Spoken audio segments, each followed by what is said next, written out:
No âmbito do projeto Primeira Infância Antirracista, nós estamos conversando com Socorro. Socorro, que é a coordenadora da Rede de Mulheres Indígenas do Estado do Amazonas, Maquiraíta. Socorro, seja muito bem-vinda, que bom te ter aqui para a gente conversar um pouco sobre as infâncias indígenas, né, pensando sobretudo a partir do olhar, né, da Rede de Mulheres Indígenas, e a gente dialogar sobre educação, sobre saúde, sobre como mulheres, né, mães de crianças na primeira infância, são atendidas nesses espaços e como essas crianças também são atendidas dentro desses espaços das políticas públicas. Então, muito obrigado e seja bem-vinda. Obrigada, eu agradeço. É muito bom fazer parte dessa temática, que é muito importante para nós enquanto povos indígenas e quanto a nós da rede de mulheres que trabalhamos muito essa questão. Também, né, desde a infância até a nossa juventude e a vida adulta das mulheres, são temáticas que realmente são abordadas dentro das nossas comunidades com as mulheres que nós atuamos dentro do estado. Ótimo. Queria que você falasse, se apresentasse um pouco para a gente, mas também falasse um pouco da rede, né, da Rede de Mulheres Indígenas, por favor, que você coordena. Como você já falou, meu nome é Socorro, né, sou do Médio Rio Negro. Nasci em Santa Isabel do Rio Negro e moro atualmente em Manaus e hoje coordeno essa rede de mulheres. Dentro do movimento indígena me chamo Socorro Baniwa por ser filha de 2 povos, Baniwa e Tucano, né, pela parte patrilinear, então sou Baniwa. E nós fazemos esse trabalho dentro da rede de mulheres que atua desde 2017, né, foi fundada por 3 mulheres, né, que é a Mariazinha Baré, a Rosemary Arapaça e Raquel Munduruku, né, que viram a necessidade de nós termos essa rede que pudesse dialogar dentro do estado do Amazonas com os desafios que essas mulheres enfrentam dentro das suas comunidades e nos seus territórios, assim como na própria cidade de Manaus.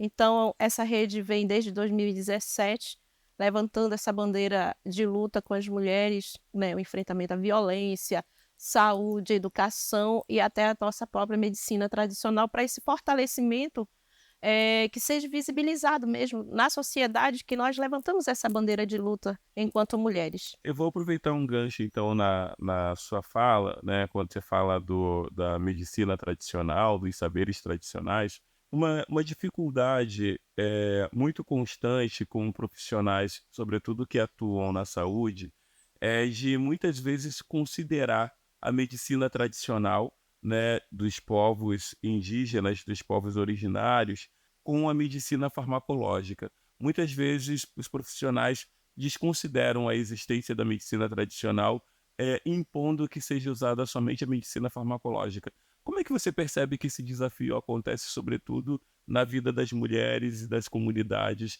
e das crianças indígenas? O maior desafio dentro das comunidades é fazer com que os próprios profissionais que atuam dentro dos territórios, nas aldeias e comunidades, como os profissionais da saúde, comecem a se sensibilizar com essa temática da importância que nós temos enquanto cultura, dos conhecimentos que nós mulheres temos, assim como os homens, né? Nós temos os nossos pajés, nós temos as nossas mulheres que trabalham com as ervas, e mesmo sendo atendido dentro de uma comunidade, as mulheres usam estratégias para que elas possam utilizar, pelo menos dentro da comunidade, mesmo fazendo uso de remédios farmacológicos que não são nossos, né, sim, conhecimentos ocidentais, falando em farmacologia, e mesmo assim a gente consegue fazer uso da nossa medicina, mesmo que escondido dos profissionais, porque essa é uma realidade que a gente vive dentro das comunidades.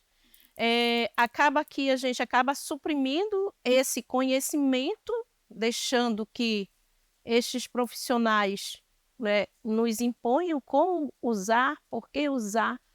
A farmacologia, claro que também a gente vê que existem doenças que, né, realmente precisam de uma farmacologia, mas também nós temos os nossos conhecimentos que ajudam a complementar esse tratamento, dependendo do tratamento ao qual se está sendo feito dentro da comunidade. Então, a estratégia das mulheres sempre tem sido essa, usando a farmacologia muitas vezes, mas omitindo que se faz uso usando a sua própria medicina, o seu próprio conhecimento. Uhum. e quando na verdade não precisaria desprezar, né, o conhecimento ancestral indígena, porque ali também tem um lugar de cuidado, né? Ali tem um lugar de cuidado e não também, mas tem um lugar de cuidado que não pode de forma nenhuma ser desconsiderado por profissionais da saúde. Então, por isso, os profissionais precisam conhecer, né, e entender como funciona o processo de medicina tradicional indígena para poder fazer com que esse atendimento, né, com que esse tratamento seja complementar e não despreze a cultura, né, e não despreze o conhecimento e o saber, porque tem muito saber em torno disso, tem muita ciência indígena construída dentro disso, né? Sim, com certeza. A gente levanta, não digo teoria, sim, mas uma prova viva que todos os nossos conhecimentos da medicina tradicional, o ocidental veio e pegou. Apenas estudou da forma farmacológica que é utilizada dentro das grandes empresas e produzem. Mas esse conhecimento ancestral vem dos povos indígenas. Eu digo sempre que os povos indígenas e os povos negros e quilombolas e ribeirinhos têm esse conhecimento também. Então, a gente, enquanto mulher, enquanto indígena, não só mulher, mas homem, quando encontramos profissionais que têm essa sensibilização desse cuidado e desse reconhecimento da nossa medicina, é ótimo. Mas quando nós não temos isso, usamos de estratégia para usar nossa medicina dentro do território, dentro da comunidade. E aí, pensando um pouco na primeira infância, né, quando a gente está falando dessa fase de 0 a 6 anos, quando a gente está olhando, né, para essa infância que começa a se desenvolver na barriga da mãe, né, ali no momento da gestação, como é que você percebe que a saúde olha para a mulher indígena gestante? A gente pode falar que hoje a CESAI, que atua dentro das comunidades, né, com os seus agentes de saúde e os outros profissionais, tem se sensibilizado aos poucos com a questão desse parto humanizado, isso dentro das comunidades.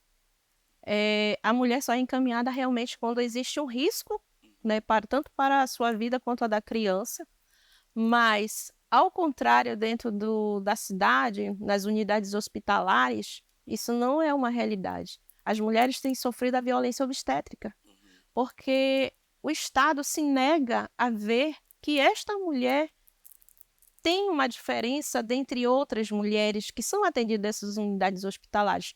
Porque a mulher, no período do parto, ela tem todo um preparo para que ela tenha sua criança.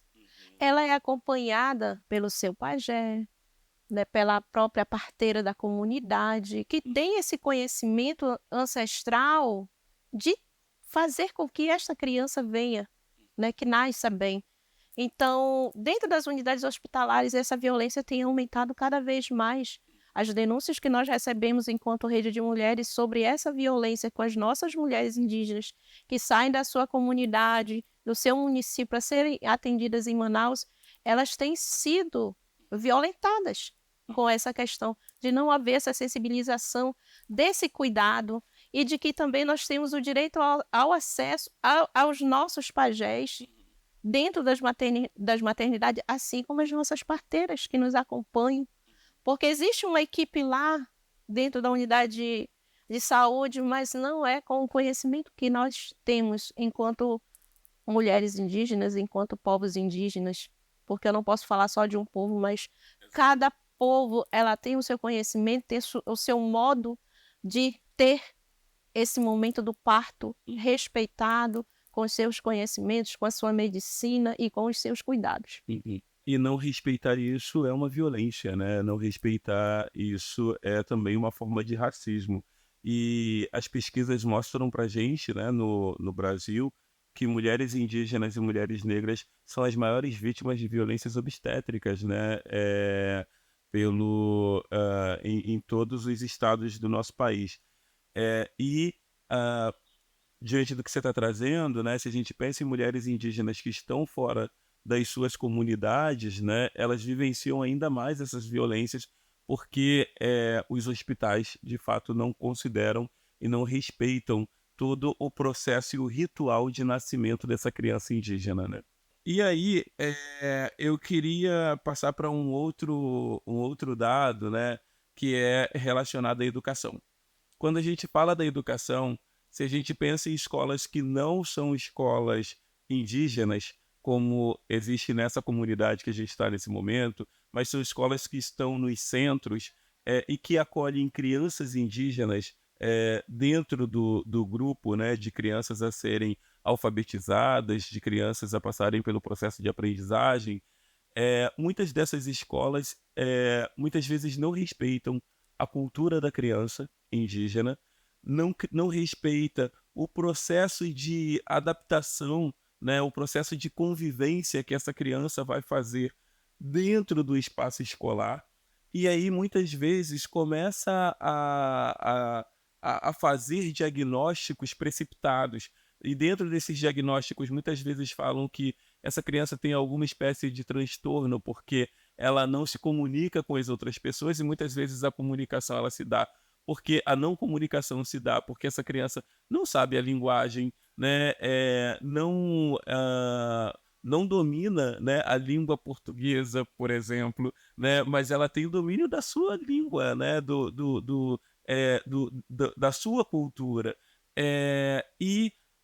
Eu tenho visto muitos educadores, né, que falam: "Ah, eu não sabia, né, que essa criança, ela tinha ali as suas especificidades e por isso, muitas vezes eu acabei diagnosticando ou enviando para um setor que diagnosticava transtorno ou isso ou aquilo", quando na verdade não era nada disso, era um processo de adaptação dessa criança que estava chegando no outro ambiente.